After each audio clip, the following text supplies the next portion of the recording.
team members. I don't even like to call them just team members. We are friends. You say you're friends all the time. We are friends. We live in the same boat, reasonable, and mainly why should we do that? We jump in the Zodiac, all of us, with headlights and all prepared to go and load 2 Zodiacs because it was not going once. Hello everyone and welcome to Underwater Adventures with Alex Mirabal. Today we are bringing another episode on the series of Risking Your Life for Archaeology. So let's dive into it.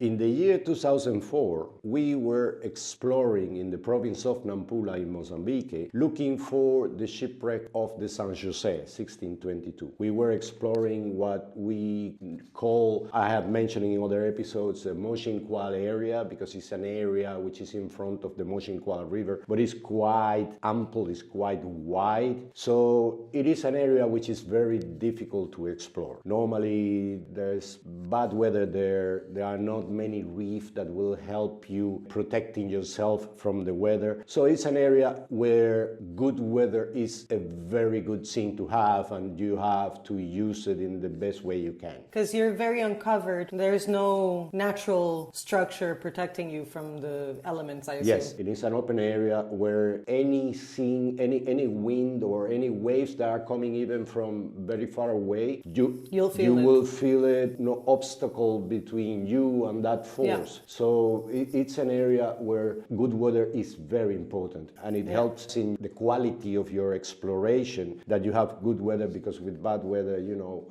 areas are missed. So we were doing that. In 2004, we had rented a small but a very nice sailboat. It was called Sanj. We rented it from 2 guys in South Africa, one South African and one Argentinian, who were the owners of the boat. And they, well, immediately after a few years of chartering their boat, they became not only team members but very good friend of us. And the boat was great. It was kind of small. We were 12 people living in the boat, living every day in the boat. The boat was not prepared for that. It had only, let's say, one big cabin. The hold of the ship was transformed into a cabin with a kitchen. It has 10 bunks, and we were all living in the same space with the kitchen inside. And you guys had like a studio in the in the hull of the boat. A studio for 12 adults and a kitchen. That's crazy to me. And also, it's so funny, the perspectives of things. I was a kid. I was in the Sanj, I think, once. I have some pictures. And the boat seemed amazing to me. I was like, wow, what a cool boat. And it had space and whatever. Like, for me, just as a visitor, you know what I mean? The perspective is so funny. It was a very good boat. It was a nice boat, very strong. It's a boat that can get some weather. It's a good boat. She can take it. But it was prepared really basically to hold so many people. Why I'm explaining this about the boat? Because this is a boat that originally it was not meant to have so many people living on board. That means that the capacity it has of fuel or fresh water, the capacity to store food, all that, it was very small. And for 12 people diving every day and working offshore, and people eat a lot in those conditions, people get really hungry. Tired, and the autonomy of the boat for living offshore with 12 people was quite short. Let's say after 10 days offshore, we already had to go back to our headquarters, refuel, replenish the ship with food and some essentials. Is that a myth, or the heavier a boat or a car or anything gets, the faster it will consume the fuel and everything else? Is that a myth? So, meaning, the same expedition with 3 people or the same expedition with 11, 15? In the case of a boat, it will not increase the consumption of fuel, or very little, because let's say 12 people use more fuel because they will use more electricity and the generators will consume a little bit more, but not for the main engine. The difference in the weight for the people on board is irrelevant for a boat. So we had to go, like every 10 days, we had to go back to land and replenish the boat and bring all the things we need, and we will go out again. This area we were working, it was about 40 miles away from our headquarters. The boat was very slow, and that will mean that every 10 days you will have to take 3 or 4 days to go back to your headquarters, buy the stuff, bring it into the boat, and go back to your working area. And the weather was perfect. The weather was perfect, and I didn't want, after 10 days, I didn't want to go back to, because it always happened. The weather is perfect, you go back to land, you have perfect weather, and then it's ruined. And then it's a foul weather when you come back. So I talked to my colleagues and I proposed, I said, hey guys, why are we going? Because my team is also made of people who love this. So they also understood how important it was enjoying good weather to make the exploration better. So they were also happy to have this unusual good weather in that area. So I told them, what about if we make a way of bringing the supplies through land, so to a nearby point, because there are no harbors or marinas or anything. I mean, you have to go. This is Mozambique, central Mozambique. There is nothing there. And we put it together. We put together a plan. Say, okay, let's call the headquarters that they send the expedition car with the supplies to a place that is called Quinga. This is us talking to our Mozambican colleagues, the guys who are working with us, who know the area much better than us. And it's me asking them, hey, where can we get some supplies? You know, where is a road that will get close enough to the shore so we can go and pick up the supplies? So they told me Quinga is okay because it has a little bit of a river that goes inside, and there is a dirt road that it goes to that point. So we prepare everything, and that's why I mentioned in the previous episode of this series that there is always a human error in this kind of close calls.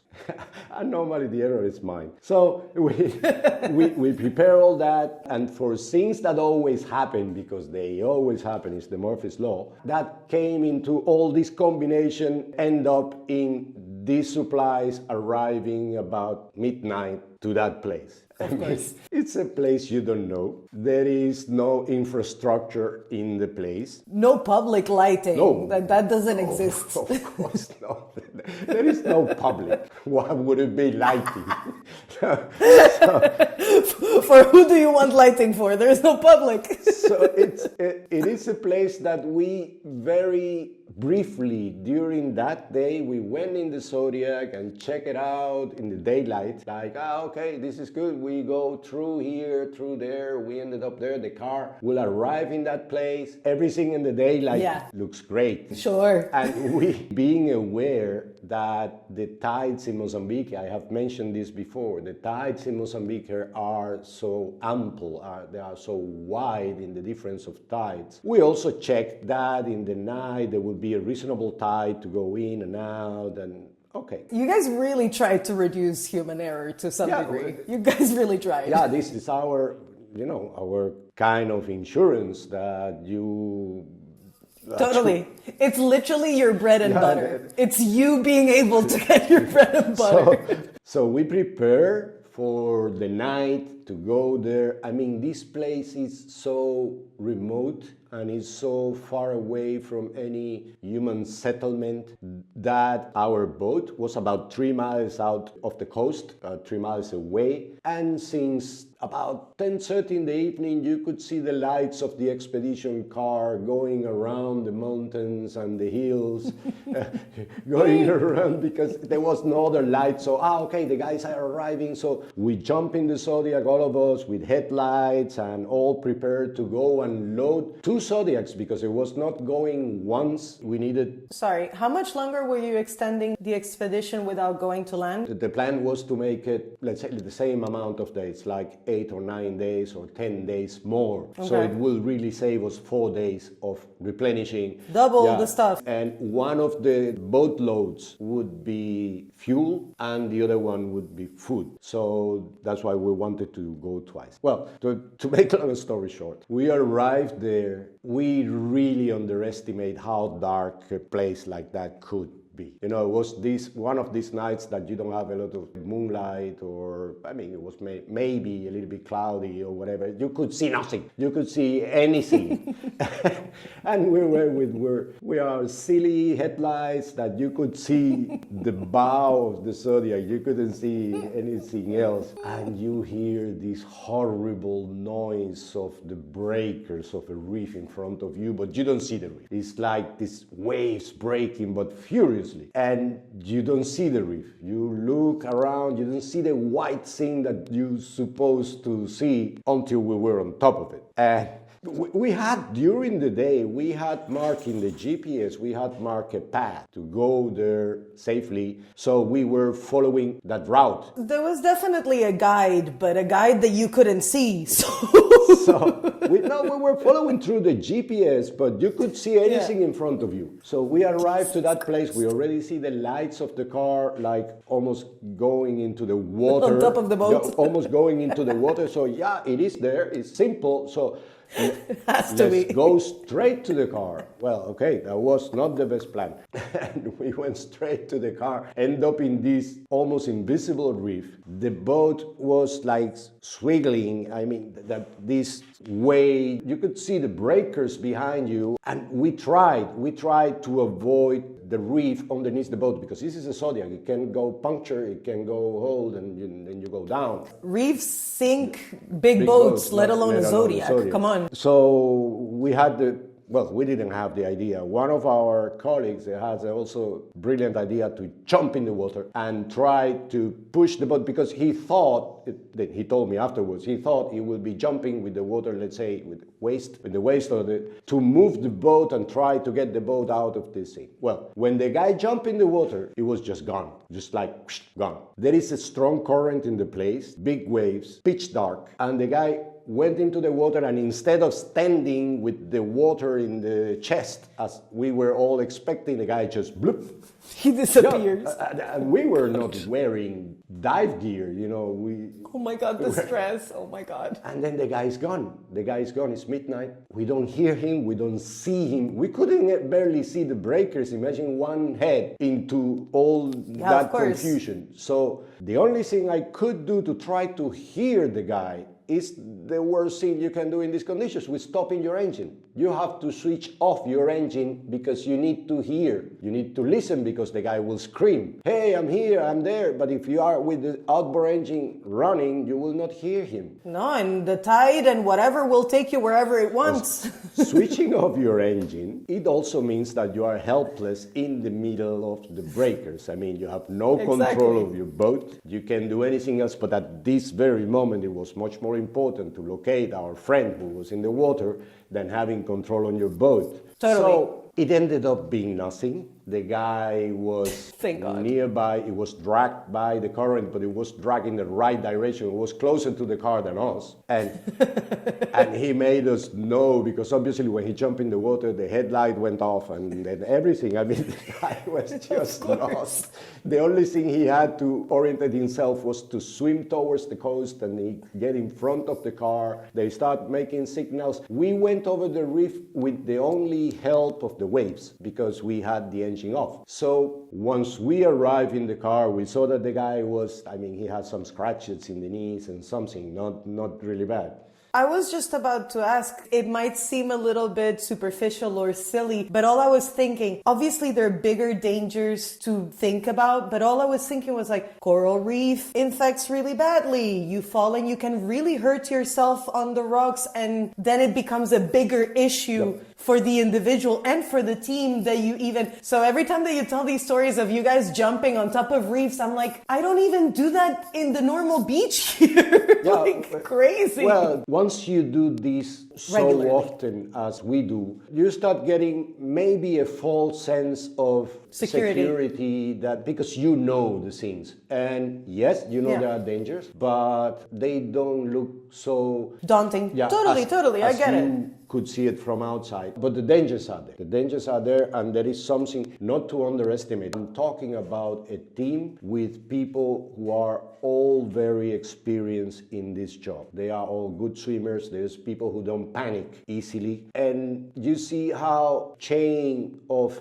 bad decisions or not the best decision could put you in a very dangerous or fragile situation with this thing. Well, the experience ended up in that we arrived in land in front of the car with all the supplies, and we again took a very nice decision, and we said, well, it's doable. Let's do it again, because we have to now we have to go out with 10 tons. It was not 10 tons, it was 5 tons. 5 tons of fuel in the boat, through the breakers, trying not to lose anybody in the way. Go there, clean the boat afterwards, and come back for the food, because you don't want your food mixed with the diesel fuel. And this is why women live longer than men. Certainly, our life expectancy is not what it should be if we wouldn't be so. Let's say in this moment, what everyone had in mind was let's solve this problem. We need supplies. So solution-driven. Let's bring the supplies on board. We already made it. It was scary. We had one issue in the way, but we already know, so we will not repeat it, which was true. We did that. We came back to the boat. Actually, we didn't come back twice, but 3 times, because we didn't also calculate that when we fill up the boat with the supplies, then everyone was not fit in the boat. So at the end, we did a last trip to just pick up the guys and go out. Well, I'm bringing this example because sometimes everyone tends to think that you get into dangerous situations in expeditions because of Mother Nature and things which are not under your control. Yes, that happens very often, but sometimes the decision-making process and the people who make the decisions in the expedition, depending on how experienced or how careful you are as a person and how responsible you are for your team and your security, it could also make wrong decisions, because if you put it in black and white, what we were doing was trying to save work time, trying to maximize our work time. We could have told the guys in the radio in the car, okay guys, chill till 7 in the morning, we go pick it up at 7 in the morning. But there I was thinking that if we go in the morning, we will lose the morning dives. There we go again. That comes from another episode I made of the mistakes you make in this. And passion and commitment, which are normally good things, in this case could play against you, because I was trying just to be more efficient in my work and not to waste this beautiful weather we had. And it almost ended up in a tragedy. The road to hell is full of good intentions, as they say. Many times, and what you just said also resonated a lot with me, in the sense of like that experience and that willingness and that solution-based thinking and proactiveness sometimes gets in your way even more than the things that you can't control, because they might not happen as often. Human error, or you putting your input or your new ideas, many times is welcome, but sometimes can make a situation that didn't have to be dangerous, extra dangerous. No, I have talked about this kind of things that happen with all my team members. I don't even like to call them just team members. We are friends. You say you're friends all the time. Okay. We are friends. We live in the same boat. We all go through the same hardships or the same dangers. And we talk about that a lot. And there is always a very thin line in what is bold and what is reasonable, and mainly why should we do that? Why not to wait the next day? No, because the guys are already there. They will be not... We're already saving more time in expedition. Yeah, who cares about the extra 4 hours? Of course. But then it comes all these criteria, you know, the guys are there in the car, they will not be sleeping there, mosquitoes will eat them alive, why, you know. Yeah, of course, and I'm saying all of this joking because I also, for example, personally, if I see that something is working, even if it's difficult, and it's better for me to finish it now, I would have made probably the same decision. So I'm joking about men and whatever, but I would have made exactly the same decision, I'm pretty sure. That's why I wanted to bring this example to the episodes, because maybe some of you will find yourself in situations in when you need to make these kind of decisions. And I tell you, I'm not a huge risk taker. I am a person who ponders every possibility. I will always try to select the one that it will have less risk, that will be more coherent and probably the most efficient one. But I am not a bold guy who is reckless and will go, never mind, I did it before, I will do it again. No, I'm not this type of person. Still, we find ourselves many times in situations in which you put yourself and your friends and colleagues in the way of harm. And I'm bringing this example to our episodes because maybe some of you who are watching the video, you have also your expeditions, you have also your team. Think twice, think 3 times if what you're doing is first, absolutely necessary. Second, if you don't have a way of doing it slightly safer. I know everyone thinks about funds and money because this is something which is very important in every expedition. Nobody has endless budgets. We have all very tight budgets, and it is an issue to take into account and make in the way of making your decisions. Okay, have it into account, but don't give it too much importance. The other things, safety, and mainly the reason why you're doing that, because sometimes in the middle of the turmoil that our work is, you lose a little bit the perspective of what you're doing and everything becomes super important. Well, there are things that not. We could have perfectly tell the guys wait till next morning, or simply go back to our headquarters and miss 3 beautiful days of good weather. Yes, it could have been done. Nobody wanted to do it, but it could have been done. So I wanted to bring this example so you guys reflect a little bit when you are also leading your expedition, so part of an expedition, and you have also a voice to your team leader or to whoever, and try to bring a little bit the feet in the ground to make these sort of decisions, because it put you in danger. As it's saying that happened to us. So if you liked the video, please give it a like, share it with your friends, subscribe to the channel if you haven't done it, and let's keep on diving.